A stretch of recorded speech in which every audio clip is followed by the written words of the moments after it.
The US and Ukraine have published a joint statement on the peace plan. Following closed-door talks in Geneva, the countries announced that they had agreed on an updated framework document. The statement notes that the discussions between the American and Ukrainian delegations regarding the US peace proposal were constructive, thorough, and marked by mutual respect. Both sides confirmed that any future agreement must respect Ukraine's sovereignty and ensure a lasting and just peace. The final decisions on this framework document will be made by the presidents of Ukraine and the United States. U.S. Secretary of State Marco Rubio stated that the participants in the Geneva talks had made tremendous progress. He added that he had already discussed the results of the talks with Trump. Rubio thinks he's satisfied. The Secretary of State also stated that the U.S. understands the red lines of both sides and that Russia has yet to express its position on the plan. It's still too early to make the results of the Ukraine talks public. They are ongoing. I think today was the most productive day we've had on this issue in a very long time. President Zelenskyy, following the report from the Ukrainian delegation after the first round of talks in Geneva, said, "It's important that we're having a conversation with the Americans, and there are signs that President Trump's team is hearing us." Volodymyr Zelenskyy will travel to the U.S. this week to discuss the peace plan with Trump, Reuters reports. According to the publication's sources, they will discuss the most sensitive issues of the peace plan, such as the territorial question. 2 peace documents were brought to Kyiv. According to media reports, an American delegation led by U.S. Army Secretary Dan Driscoll visited Kyiv on November 19th to discuss 2 projects. Among them is a peace plan consisting of 28 points, which have already been published by Axios.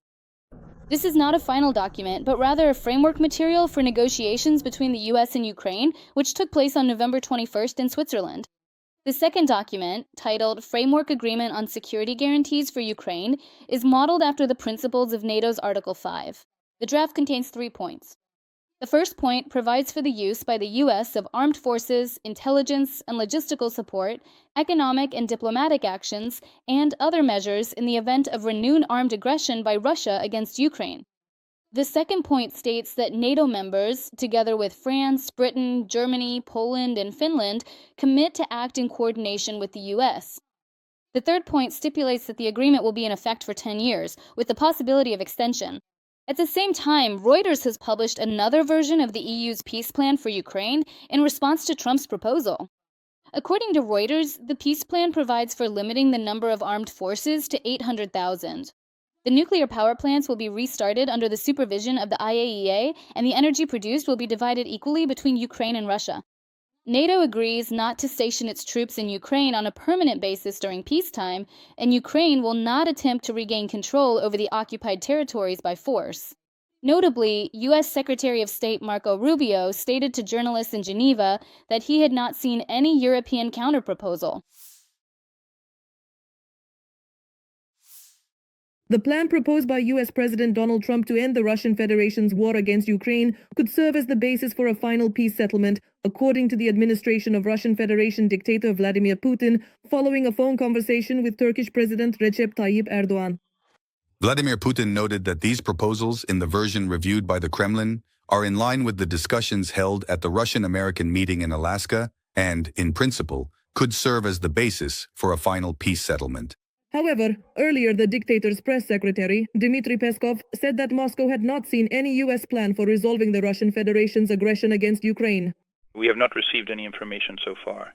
Of course, we are closely monitoring the media reports that have been coming in abundance, so to speak, over the past few days from Geneva as well. But officially, we have not received anything yet. American leader Donald Trump posted on social media in which he wrote, "Could it be that there has been major progress in the peace negotiations between Russia and Ukraine? Don't believe it until you see it, but maybe something good is happening." Ukrainian President Volodymyr Zelenskyy announced that the Ukrainian representatives who participated in meetings with the American side in Geneva over the weekend to discuss a plan to end the war are returning to Kyiv. Our delegation is now returning home, and I am expecting a full report this evening on the progress of the negotiations in Geneva and the key points from our partners. Based on the reports, we will determine our next steps and the timing moving forward. The advisor to the head of the president's office, Alexander Beagle, stated following the negotiations in Geneva that the peace plan consisting of 28 points as everyone saw it no longer exists. Some points have been removed, others have been modified. Earlier, Ukraine and the United States confirmed that any agreement must fully respect Ukraine's sovereignty and ensure a sustainable and just peace. In this regard, following the negotiations, the parties prepared an updated and revised framework document on peace.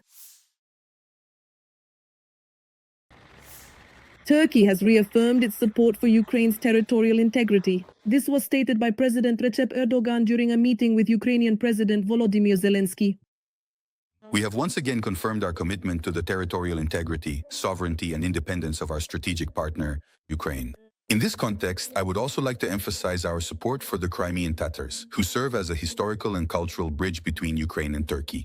Erdogan stated that Ukraine and Turkey will continue to strengthen their cooperation in the field of trade. Despite all the difficulties of war, we aim to increase the volume of trade to $10 billion. The president of Turkey added that his country is ready to join in the reconstruction of Ukraine after the war. We want to contribute to the rebuilding of Ukraine with the support of Turkish entrepreneurs who, despite difficult circumstances, have not left the country and continue their activities in Ukraine. The Turkish leader noted that his country is always ready to discuss with the Russian Federation any proposals that would pave the way for a just peace in Ukraine. More than 600 Russian tourists found themselves stranded on a cruise ship near Istanbul. On board the liner were residents of the Krasnodar region, as well as the Moscow and Leningrad regions. All of them had purchased a 2-week cruise costing about $3,000. This situation occurred against the backdrop of Russians refusing entry to a Turkish ferry at the port of Sochi several weeks earlier. We are on the Trabzon-Sochi ferry. We arrived at the port of Sochi on the 6th of November at 9 in the morning, and we've been on the water for 3 days. We're stuck in one place, and there is no information at all. The ferry was never allowed to dock, and it was forced to return to Turkey. The governor of Krasnodar Krai, Veniamin Kondratyev, at the time explained the refusal by claiming that the port and city infrastructure of Sochi was supposedly unprepared to receive such vessels. The border administration of the FSB, the FSO, and Sochi Customs stated that launching ferry service between Russia and Turkey is technically impossible under current conditions. Regarding the cruise liner with Russians on board, the Istanbul port where the liner was supposed to dock reported, and I quote, "We have no information, we cannot comment on anything." One Russian telegram channel lamented that this was supposedly Turkey's response to the actions of the Russian authorities. Meanwhile, it has become known that Turkish President Recep Erdogan held a phone conversation with the dictator of the Russian Federation, Vladimir Putin. Earlier, the Turkish leader stated that he would speak with Putin about ways to achieve peace in Ukraine, including the resumption of the grain corridor. Commenting on Russia's war against Ukraine, Erdogan stated that he is ready to make every possible effort on the path to peace. He emphasized that a full mobilization of efforts has been declared and expressed hope for achieving success.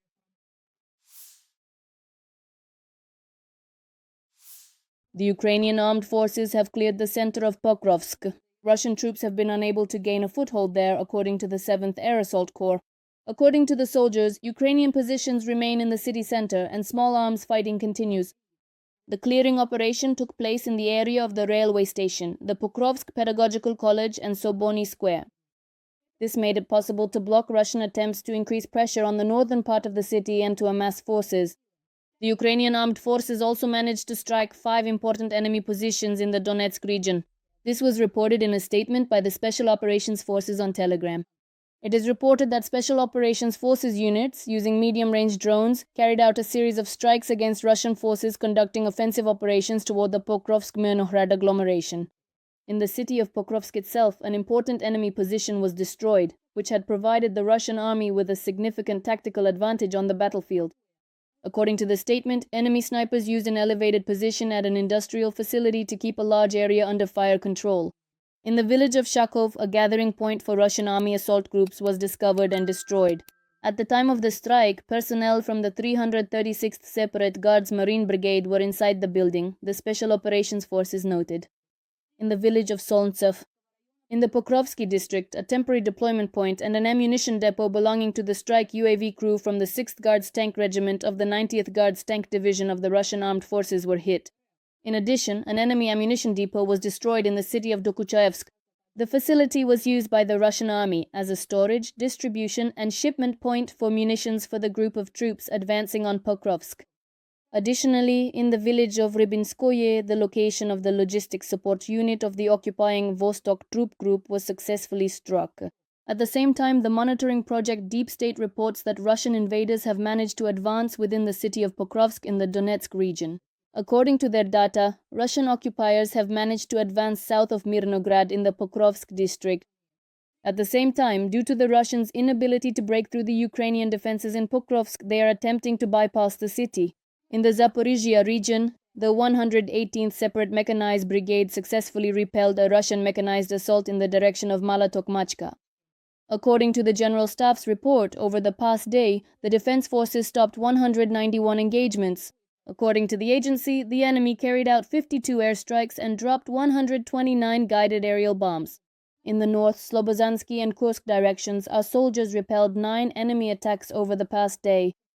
The enemy carried out 5 airstrikes using 9 guided aerial bombs and conducted 138 shellings.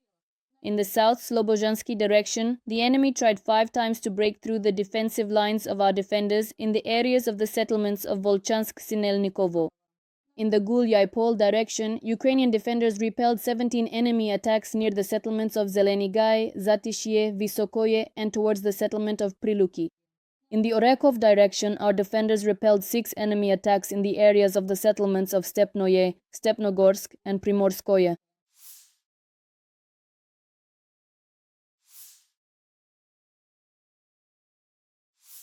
Secret negotiations are taking place in Abu Dhabi. U.S. Army Secretary Dan Driscoll arrived there to meet with Russian officials. NBC News reported this, citing 2 American officials and 2 diplomatic sources. According to the Financial Times, negotiations between the American and Russian delegations began on the evening of Monday, November 24th. They are expected to continue on Tuesday as well. The composition of the Russian delegation is unknown, note journalists from the Financial Times and NBC News. At the same time, it is known that the Ukrainian representative whom Driscoll will meet is the head of the GUR, Kirilo Budanov. The U.S. Army Secretary made a very good impression on Trump. Driscoll is a classmate of U.S. Vice President J.D. Vance, has combat experience, served in the Army for more than 3 years, and was deployed to Iraq. Military expert Taras Berezovets notes that Trump's new negotiator has decent prospects in American politics. However, his star could fade just as quickly as it rose. Driscoll rose to prominence very quickly. Moreover, even before achieving anything, he has already received a promotion. Trump appointed him as the new special representative to promote the peace plan. He is also referred to at Harvard as someone who doesn't have the slightest idea about Ukraine and Russia, who, so to speak, understands nothing about the history of the 2 countries, and for the most part doesn't understand the reasons for this war. Moreover, there is already a steady, I would say, negative attitude toward him from the European allies, primarily because of his communication style. Well, he's also called a bad guy, a bad cop.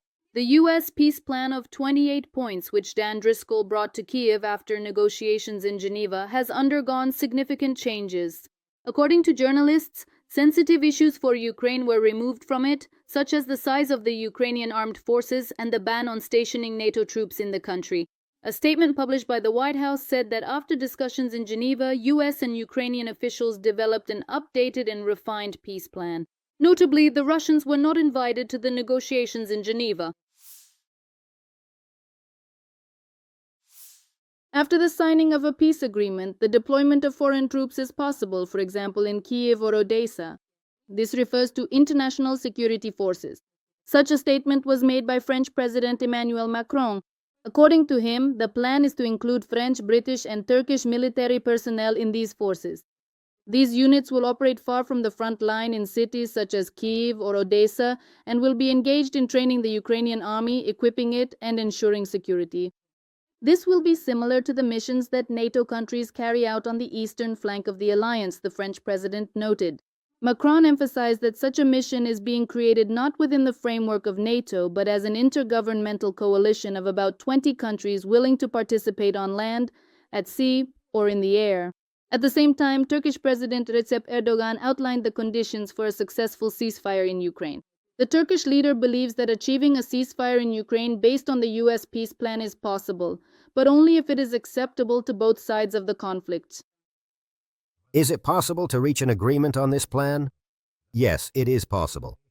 The real question is how, and that is what needs to be resolved. The Turkish leader emphasized that an agreement can be reached if the plan meets the legitimate expectations and security needs of both sides, without creating new instability. The president of Turkey added that the path to a long-term peaceful solution will be open if a system is created that satisfies all parties. Earlier, Erdogan stated that he supports the territorial integrity of Ukraine and that Crimea should be returned to its territory.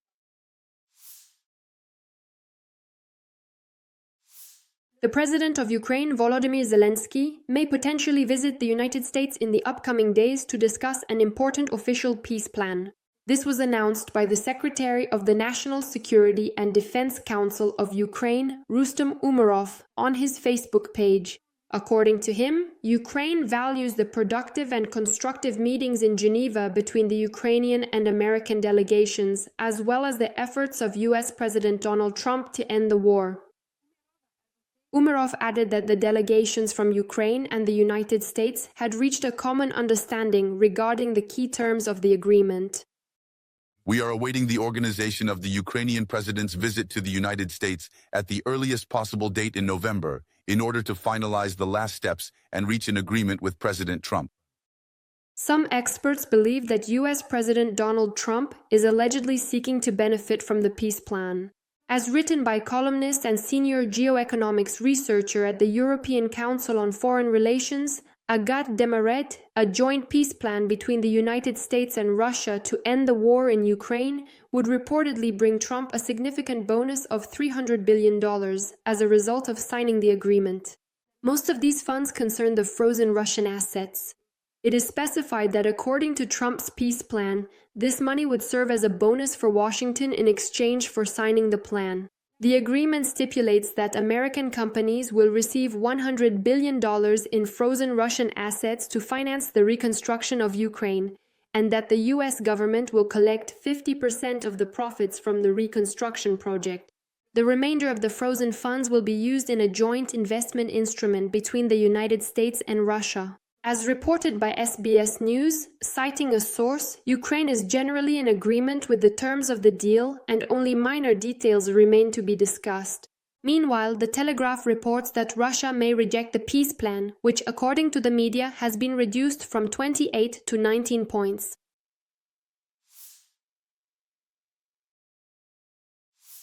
The aggressor country Russia has received the plan from US President Donald Trump and is ready to discuss it.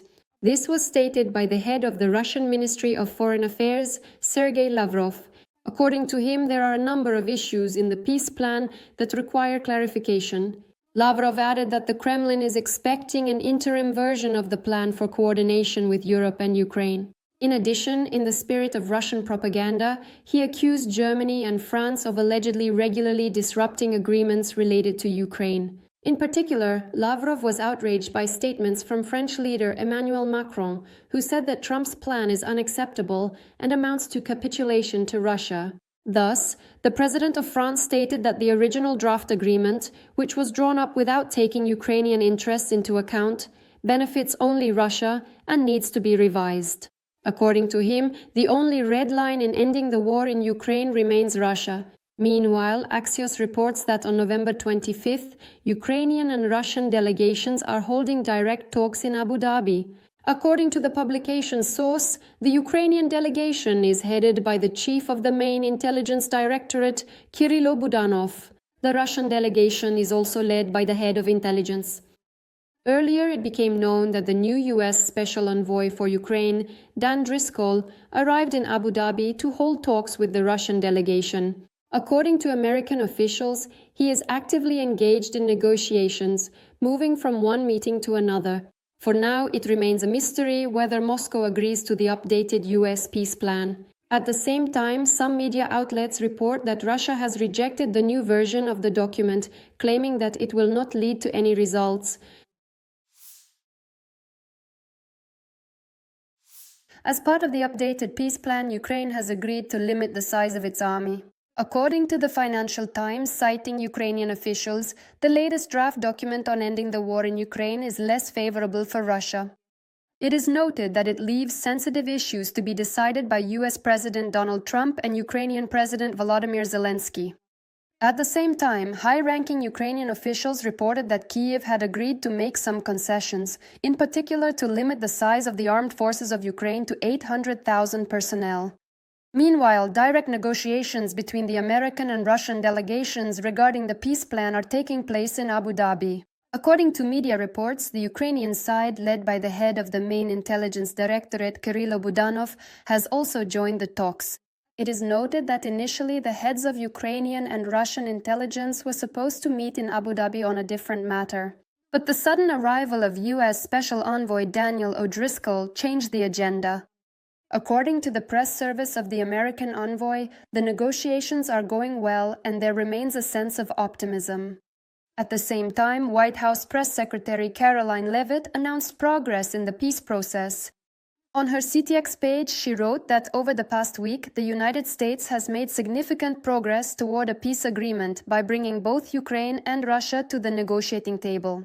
According to her, there are still a few delicate but entirely solvable details that require further negotiations between Ukraine, Russia, and the United States.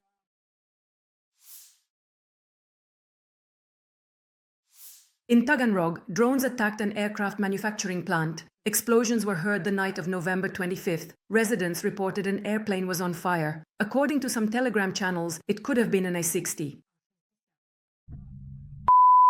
According to Astra's analysis, the video was filmed about 700 meters from the site of the fire from Sadovi Lane. It is believed that the plane was burning at the Taganrog South military airfield.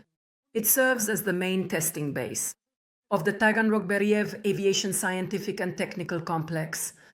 NASA satellite images confirm a strike on the territory of the Taganrog-Beriev Aviation Complex. A fire is recorded at the parking spot of the A-60 aircraft.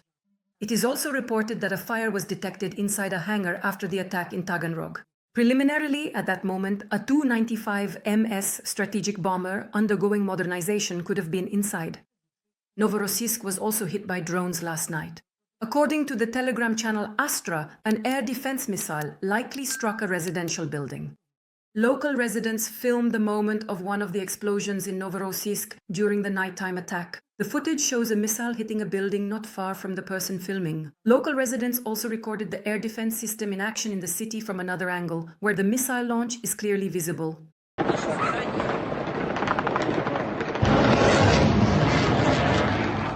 One of the UAVs in Novorossiysk struck a high-rise building located 700 meters from the air defense military unit. SA-400 systems are stationed on the grounds of the unit. On the night of November 25th, Russia attacked Ukraine with missiles and drones. The aggressor used 22 missiles of various types, including aeroballistic ones, and more than 460 drones, most of which were Russian-Iranian Shaheds. 4 drones flew towards Moldova and Romania. There is an exact timeline of the flyovers. In Kyiv, it is known that 2 high-rise buildings were hit. 6 people were killed. Odessa region was also under attack, where Russian forces targeted energy and port infrastructure facilities.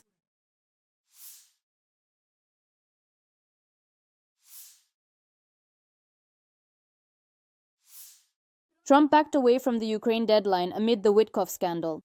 The American president retreated from the previously set deadline of Thursday, November 27th, for Ukraine to agree to the U.S. peace plan. "For me, the deadline is when everything is over," Trump emphasized aboard the presidential plane. He stated that many points of the plan have already been agreed upon, and Whitcoff's meeting with Putin in Moscow is scheduled for next week.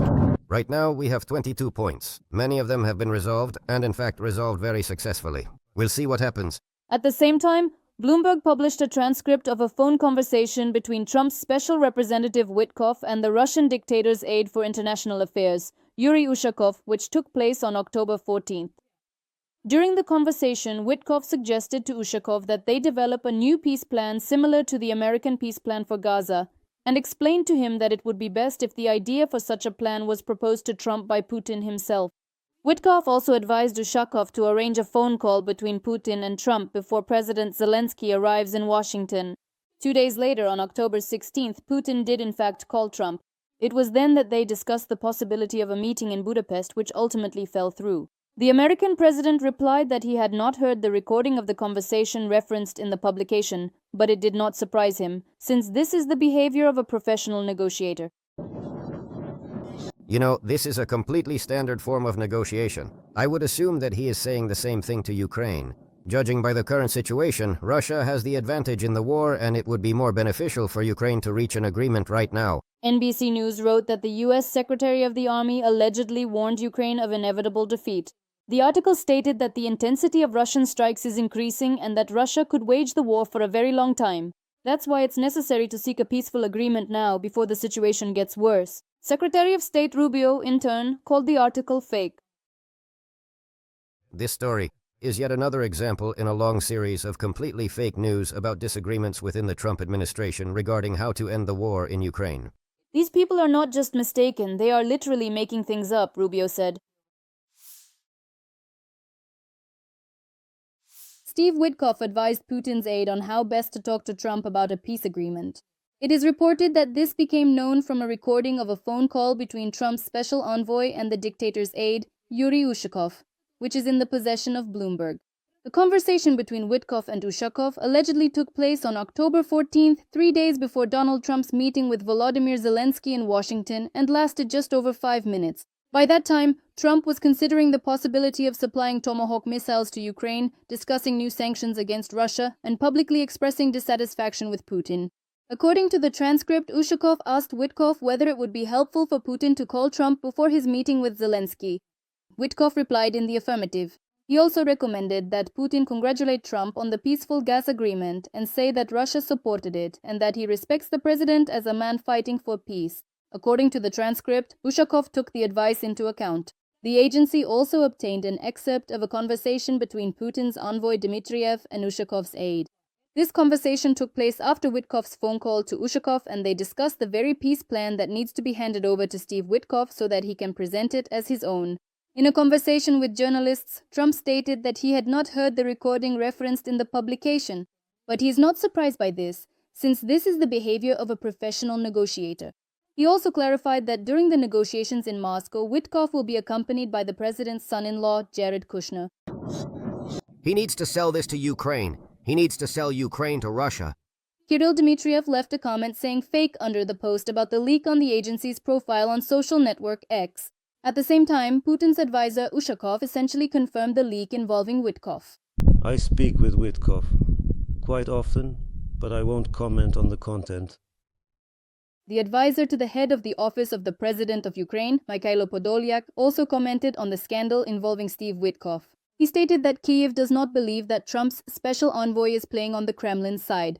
He emphasized that it's just that some people in the Trump administration think they can make money together with Russia, while others, like Marco Rubio, contribute constructively and take a strategic view.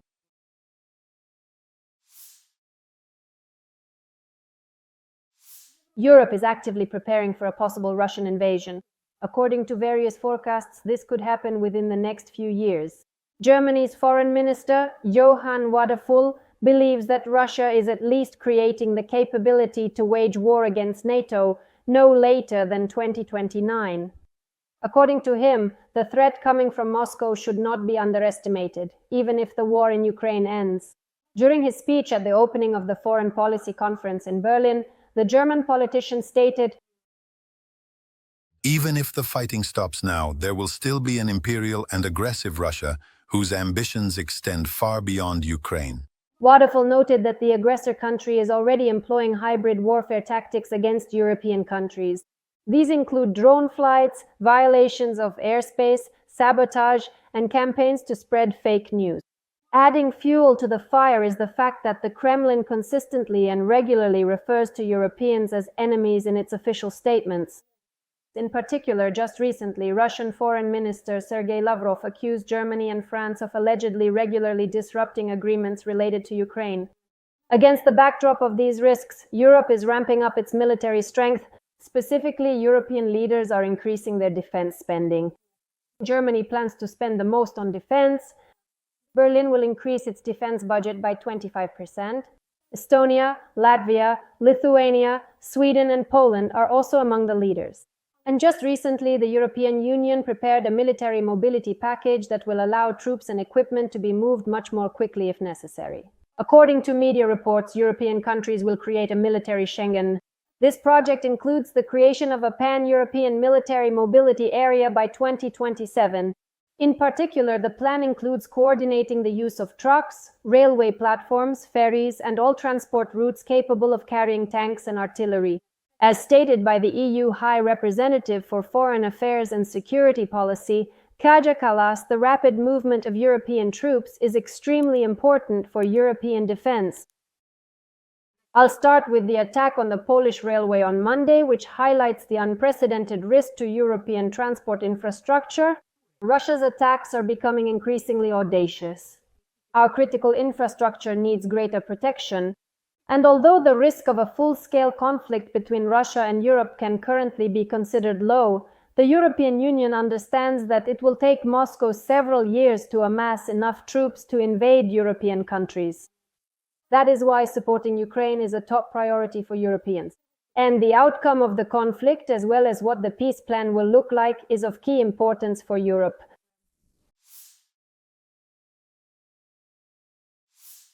Russians control most of Pokrovsk. This is reported by Ukrainian media, citing their own sources. According to their information, Pokrovsk is allegedly largely lost. There are still Ukrainian positions on the northern outskirts of the city. However, most of Pokrovsk is under the control of the occupiers. The monitoring project Deep State reports that Russians have entered the center of Pokrovsk and publishes footage from Russian social media showing the invaders in the area of the railway station. Russian occupation forces will not be able to capture Pokrovsk in the Donetsk region by the end of this year. However, they will not stop trying to occupy this city, said Chief of the General Staff of the Armed Forces of Ukraine Andriy Hnatov, according to Unian citing Liga.net. The military official noted that the Russians will continue to create grounds for manipulation in the Pokrovsk direction. Currently, more than 100,000 occupiers are concentrated there. These attempts have been ongoing for over a year, and the Russians keep postponing the deadlines they set for capturing the city. These deadlines will continue to be pushed back. Right now, they are pulling in all available reserves there. Will they manage to create conditions that make the situation even more difficult? It's hard to predict. He added that since the very beginning of the large-scale invasion in 2022 and even before that, Ukraine has systematically countered the enemy's attempts. Despite pessimistic statements like all is lost, the armed forces of Ukraine are carrying out their tasks, inflicting significant losses on the enemy and slowing down their advance. Far from everything is perfect, but we are making every possible effort to accomplish the tasks set by the Supreme Commander-in-Chief. Let us recall the Russian army is putting pressure on Myrnohrad in the Donetsk region. The enemy is trying to cut off the land connection between this city and Pokrovsk. The aggressor country Russia has exhausted its state financial reserves. The Russian Ministry of Finance has admitted that it will be impossible to balance the budget without raising taxes. This statement was made by Deputy Finance Minister Vladimir Klychev. According to him, the Russian government made difficult decisions to raise taxes because all state financial reserves had been depleted. Thus, over the past 6 years, the expenditure side of the budget has increased from 16.6% to 19.7% of GDP, including due to defense spending, the share of which has reached a record 30% of the budget. At the same time, as Klychev notes, revenues compared to the size of the economy have decreased by 1.3% of GDP. These are mainly oil and gas revenues, while non-oil and gas revenues have remained more or less stable at the same level. And this gap has widened over these 6 years. As noted in the Unian article, against the backdrop of the depletion of the federal budget, 56 Russian regions are reporting local budget deficits and increasing debt. This in turn will also affect the conduct of the war. For example, the Belgorod region may cut its national defense spending 12-fold, down to 70 million rubles, and regional contract payments for mercenaries will be reduced. At the same time, ordinary Russians are withdrawing funds from their accounts. Due to the blocking of mobile internet, terminals and ATMs often do not work, so Russian citizens are once again turning to using cash. As Ivan Us, a candidate of economic sciences, noted on the Freedom Channel, the crisis in the Russian economy can no longer be hidden. Let me remind you that starting January 1st, the value-added tax in Russia will increase from 20 to 22%. The transport tax and environmental levy will also increase significantly, and right now they are developing some completely new types of fees. In other words, I joke that soon they'll be charging for air because they really do need the money to cover the budget deficit. Sanctions are also putting significant pressure on the Russian economy. As NATO Secretary General Mark Rutte stated, it is precisely because of sanctions from the United States that the Russian dictator Vladimir Putin has begun to consider such an unpopular measure as raising taxes. I was an elected official for several years, and I know that the very last thing you want to do is raise taxes, because it's extremely unpopular with voters. So, if Putin is now at the point where he has to raise taxes, that says a lot about the situation in Russia. The war against Ukraine is truly affecting the lives of Russians. According to him, sanctions against Rosneft and Lukoil have a significant impact as they affect not only the Russian economy, but also countries that import Russian oil, such as China and India. Rutte is convinced that economic pressure could become one of the key factors in changing the attitudes of Russian society and elites regarding the continuation of Russia's war against Ukraine.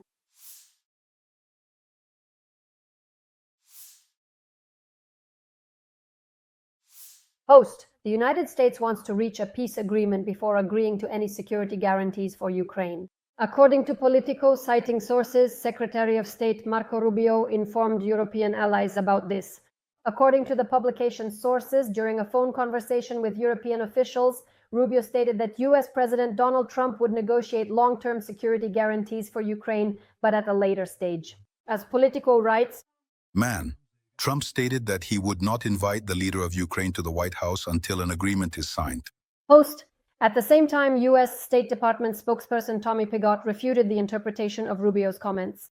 Rubio's spokesperson, along with the entire Trump administration, has made it clear that security guarantees must be part of any peace agreement, something he has repeatedly stated both publicly and privately.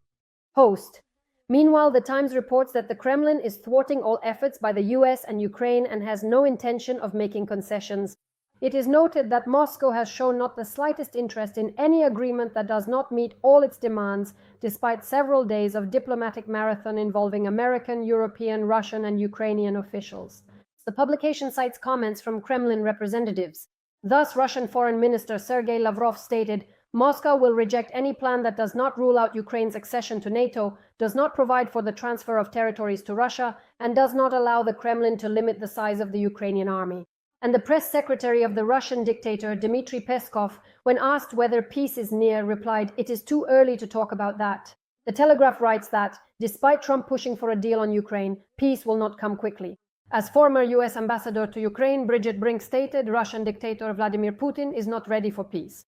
Bridget, there are no signs that Russia wants to make a deal, and that's the point. Peace at any cost, which the US now seems to be leaning toward, is not real peace. Host: As Michael Bloomberg, the founder of Bloomberg Agency, writes, an unfavorable agreement would pose a threat not only to Ukraine but also to the interests of the United States itself. He notes that if territorial concessions were approved, Russia would gain a military advantage that would threaten Europe. The Pentagon would likely have to increase its support for NATO allies with both troops and weapons, which would leave fewer resources for containing China in the Indo-Pacific region. According to Michael Bloomberg, if the Russian dictator violates the agreement, Washington will either have to confront Russia, which carries the risk of dragging the United States into a more complicated war, or end up as a paper tiger. Let us recall that a scandal recently emerged, putting the negotiations at risk.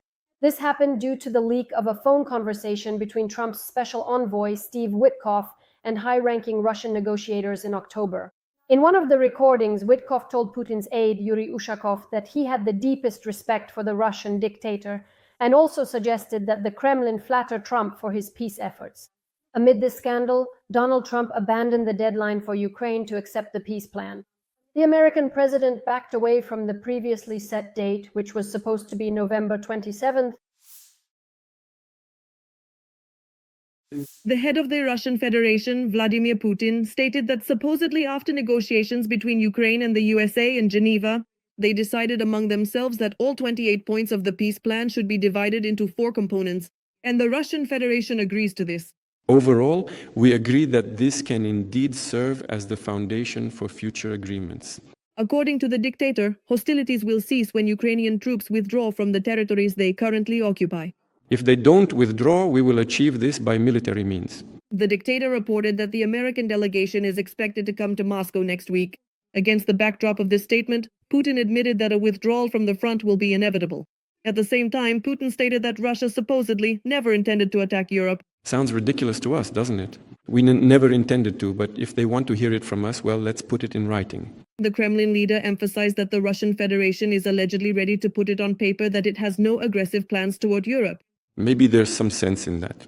Meaning, if we all want to sit down all together, have a conversation, and clarify some key points regarding pan-European security.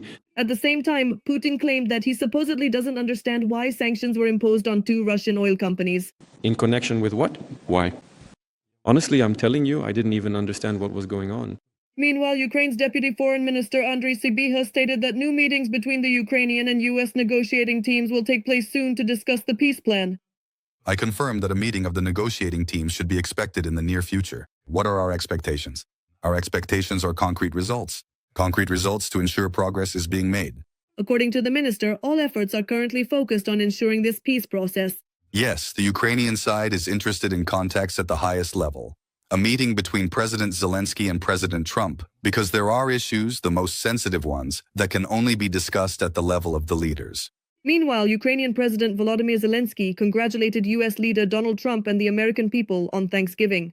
Zelenskyy thanked them for their support and expressed hope for further deepening of cooperation between Kyiv and Washington. The second army in the world is ready to deploy its troops in Ukraine.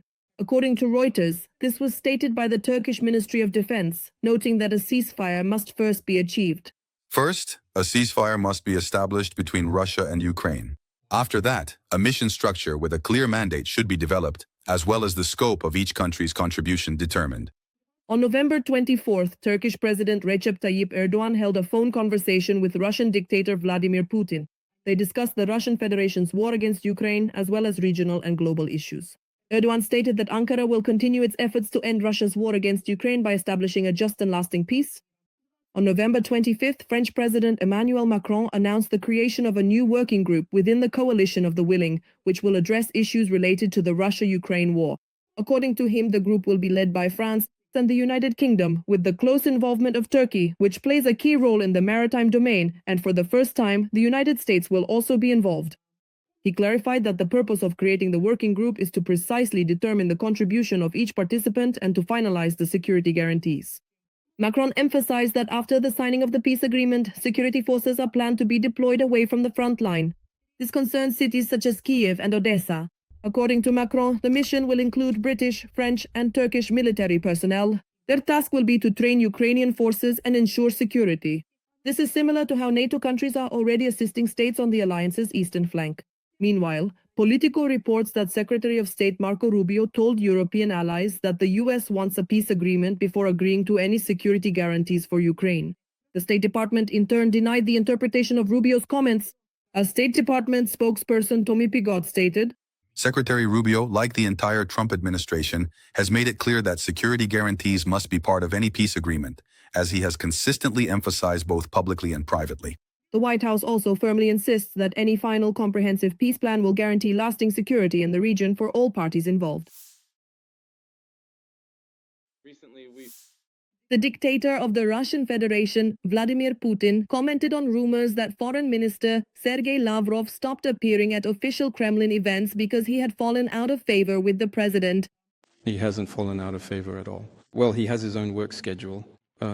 He reported to me, told me what he would be doing and when.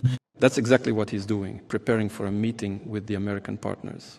But the facts tell a different story. The Financial Times reported that the US canceled the Trump-Putin meeting in Budapest, in part after Rubio's conversation with Lavrov. According to sources cited by the Financial Times, after the conversation, Rubio told Trump that Moscow was not showing readiness for negotiations, and the US president was not impressed by Russia's position. Lavrov was named the main culprit. It was he whom the Western press called the primary factor in the cooling of relations with the US. Several media outlets reported that Lavrov came to the meeting with Secretary of State Marco Rubio unprepared, refused to engage in discussion, and took an excessively hard line on Ukraine, trying to follow the Kremlin's instructions to the letter.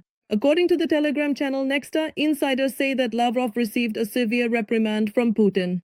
The head of the Russian Foreign Ministry was almost accused of sabotage, since under no circumstances was he supposed to disrupt the summit. On November 27th, it became known that for the first time since 2022, Lavrov would not attend the meeting of OSCE foreign ministers. He will be replaced by Deputy Minister Alexander Grushko. Previously, the Russian foreign minister had missed a number of important meetings and events. Moreover, Lavrov lost his status as the head of the Russian delegation at the G20 summit. The aggressor country Russia is suffering huge losses in the Pokrovsk direction, and therefore the occupiers are throwing reserve forces into the assault on Pokrovsk. This was reported by the East Military Group on Facebook. It is noted that search and strike operations continue in Pokrovsk to identify and eliminate the Russian invaders. Fighting is ongoing in the city, and the occupiers are sending small groups into the central part of Pokrovsk, whose task is to create a picture for propaganda media. Ukrainian defenders are stopping attempts by small enemy groups to advance northward. The invaders had planned to capture Pokrovsk by September. It is now the end of November, but the fighting in the city continues. As a result of fierce fighting, the enemy is suffering huge losses and has already been forced to deploy reserves. According to Vostok, the enemy is also trying to cut off logistics between Pokrovsk and Mirnograd. The Russians are trying to enter Mirnograd, but the defense forces are thwarting the enemy's offensive plans, destroying them along with their equipment. There is no encirclement of Ukrainian troops, and although logistics are complicated, they are being maintained at the necessary level. According to the Institute for the Study of War, the situation in the Pokrovsk direction remains serious and dynamic. Russian forces continue to use new tactics in their attempts to capture the city: air interdiction on the battlefield and infiltration. As Oleg Ivanov, commander of the Unmanned Systems Battalion of the 152nd Separate Jaeger Brigade, told Unian in an interview, there is no question of surrendering Pokrovsk. According to him, at the current pace of the Russian advance, it would take them at least a year to capture the city. Ivanov noted, I think it will be very difficult for the enemy to do that. We will take a huge toll on their troops, and the price will be too high for them.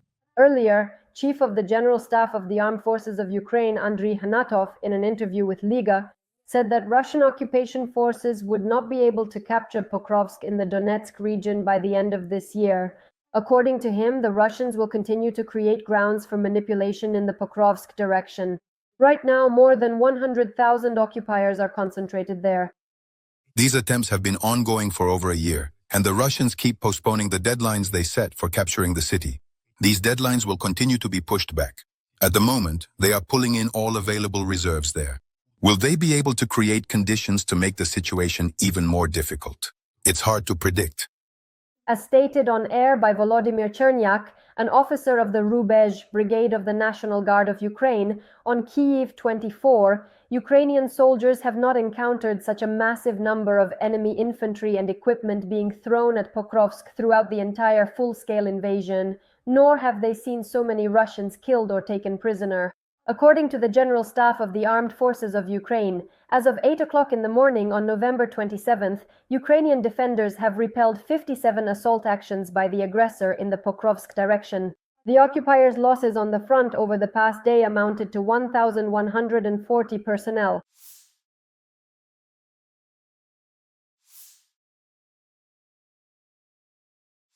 Ukrainian President Volodymyr Zelenskyy has announced important negotiations next week in which he will personally participate. At the same time, the Ukrainian leader did not specify whom the Ukrainian side would be meeting with.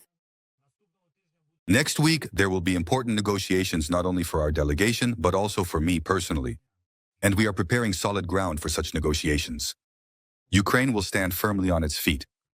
The head of the office of the President of Ukraine, Andriy Yermak, told The Atlantic that the President of Ukraine will not sign any document that provides for the country to give up any part of its territory.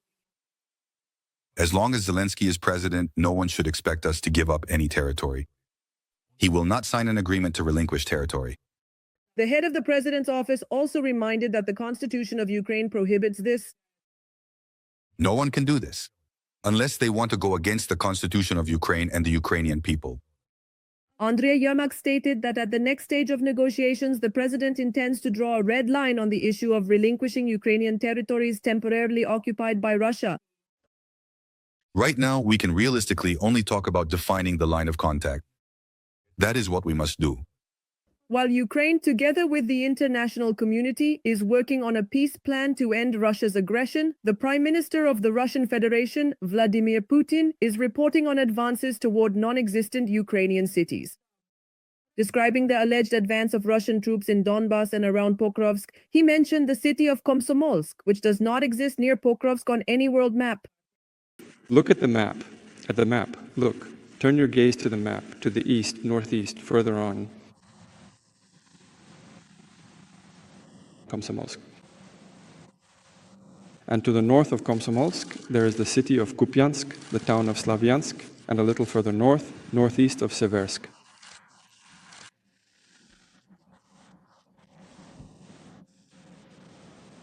Fighting is taking place inside the city of Komsomolsk. In his speech on November 27th, Putin admitted that a withdrawal from the front would be inevitable.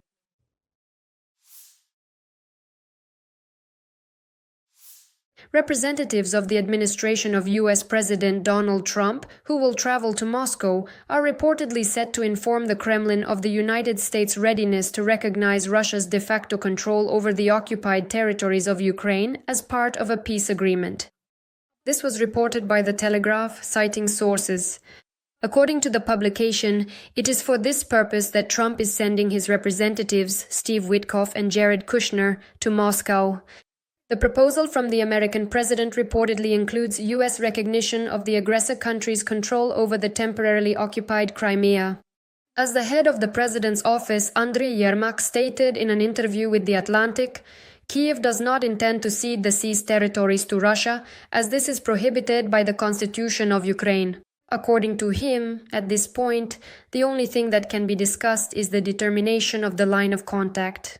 In his evening address on November 27th, Ukrainian President Volodymyr Zelenskyy announced that US and Ukrainian delegations would continue the peace plan discussions started in Geneva at the end of the week.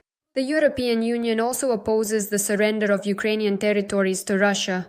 On November 27th, the European Parliament adopted a resolution outlining requirements for a peace plan for Ukraine. The resolution specifically states that the European Union will not recognize any Ukrainian territory occupied by Russia. The document emphasizes the principle, nothing about Ukraine without Ukraine and nothing about Europe without Europe. Members of the European Parliament noted that US policy toward Ukraine is often ambiguous and hinders the achievement of long-term peace.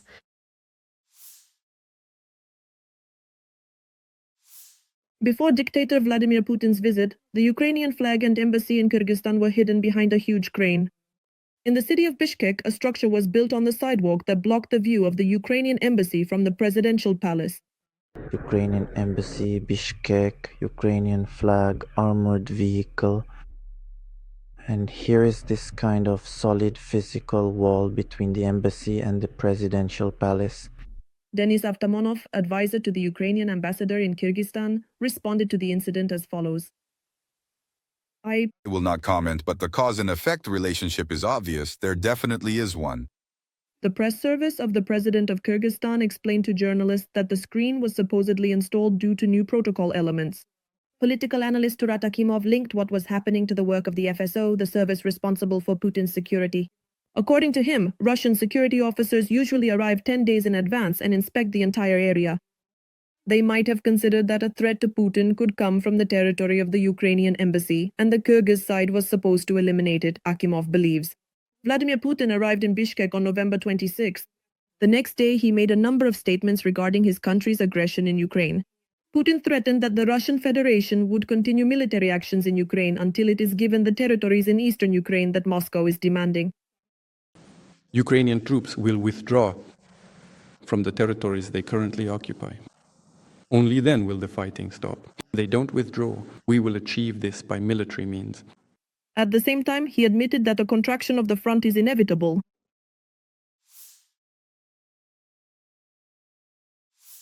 Hungarian Prime Minister Viktor Orban arrived at the Kremlin for a meeting with Russian dictator Vladimir Putin. During the conversation, he once again stated that Budapest is ready to serve as a platform for peace negotiations regarding the war Russia has unleashed against Ukraine.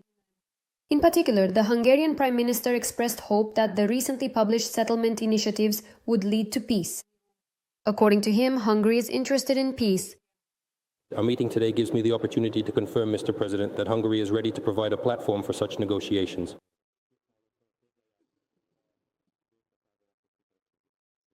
And is ready to assist in the successful completion of this process. In turn, Putin said that he is pleased that Hungarian-Russian relations continue to develop. Today they are based on the very best of what has existed in our relations and on pragmatism. Putin also stated that he would be glad to use Budapest as a venue for his talks with the President of the United States of America, Donald Trump. It became known about Viktor Orban's upcoming visit to the Russian capital on November 27th. According to media reports, no one, at least among Hungary's partners in NATO or the EU, was informed about the trip. As noted by German Chancellor Friedrich Merz, Orban's meeting with Putin is unlikely to yield results regarding ending the war. Orban went without a European mandate and without coordinating with us. However, this is nothing new. He has nothing new to offer. He has his own ideas about how to end this war, but they have not been realized so far. I doubt that this time will be any more successful than the last. In turn, Slovenian Prime Minister Robert Golob noted that Orban has not been playing for the European team for a long time. According to him, the European Union should not expect any benefit from this visit, and he hopes that at least it will not do any harm.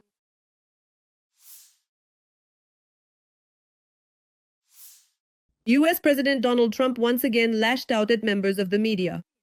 The American leader responded harshly to a journalist's question about why he blames his predecessor Joe Biden for the attack on the National Guardsmen. Because they let them in. Are you stupid? You're a stupid person. Because they flew in on a plane along with thousands of other people who shouldn't be here. And you're just asking the question because you're a stupid person. And a law has been passed that makes it almost impossible to kick them out. In September of this year, Trump also responded harshly to a question from an Australian journalist about his business activities. In my opinion, you are doing great harm to Australia right now. They want to be friends with me. Your leader will be coming to see me soon. I'll tell him about you. You've set a very bad tone. And already on November 25th, Trump lashed out with criticism at the New York Times, which published an article about the aging of the head of the White House and about his health condition. The American president called the newspaper an enemy of the people. I have never worked so hard in my life. But despite all this, the radical left lunatics from the New York Times, which will soon go out of business, wrote an article about me claiming that I might be losing energy, despite facts showing exactly the opposite. Trump noted that he has a perfect physical and cognitive examination, and therefore he won't be running out of energy anytime soon. In the mentioned article, the New York Times wrote that Trump is showing signs of aging while serving as president. His work schedule is shrinking, and he is reducing the number of public appearances, which now mostly take place between noon and 5 in the evening. Earlier, US President Donald Trump stated that during his medical examination, doctors praised his results, but he was unable to answer follow-up questions on the matter. In the summer of this year, White House Press Secretary Caroline Leavitt stated that US President Donald Trump has been diagnosed with chronic venous insufficiency, a condition in which blood outflow in the lower extremities is impaired. An explosion occurred during a rocket launch at the Yasny test range near Orenburg, Russia. Footage shows a massive plume of purple smoke rising at the scene. Local residents report that there was a loud bang beforehand, and the rocket itself exploded right in the air. According to Russian media, the Unified Duty Dispatch Service claims that evacuation is not necessary and there is no threat to the population. At the same time, judging by messages in local Telegram channels, Russians themselves do not believe this. Then why are teachers in school groups telling us to keep an eye on our children so they don't go outside? And why is an emergency ministry vehicle driving around the streets saying, "Close your windows and don't leave your homes"? Of course, they want to cover everything up so people breathe in as much as possible and then quietly bury it later. And naturally, they'll hand out $1 million each, so no one opens their mouths. According to Defense Express, it is most likely that an intercontinental ballistic missile, Sarmat, exploded in Yasny. On the grounds of this test site, there is a cosmodrome and a base for long-range ground-launched missiles. Experts note that the purple color of the smoke is characteristic of fuel based on amylheptyl, a toxic mixture used for the R-36 missile group and their modern modifications. Since 2021, the Russians have been promising to put the Sarmat missile on combat duty, but all tests have been unsuccessful. The latest failed test took place in September of last year in a silo at the Plesets Cosmodrome. At that time, as a result of the explosion, the silo and the test complex were destroyed. Defense Express notes that heptyl, which is part of the missile's fuel, has strong toxic and mutagenic effects, and in high concentrations is deadly. At the same time, decontaminating the area could cost nearly $100 million.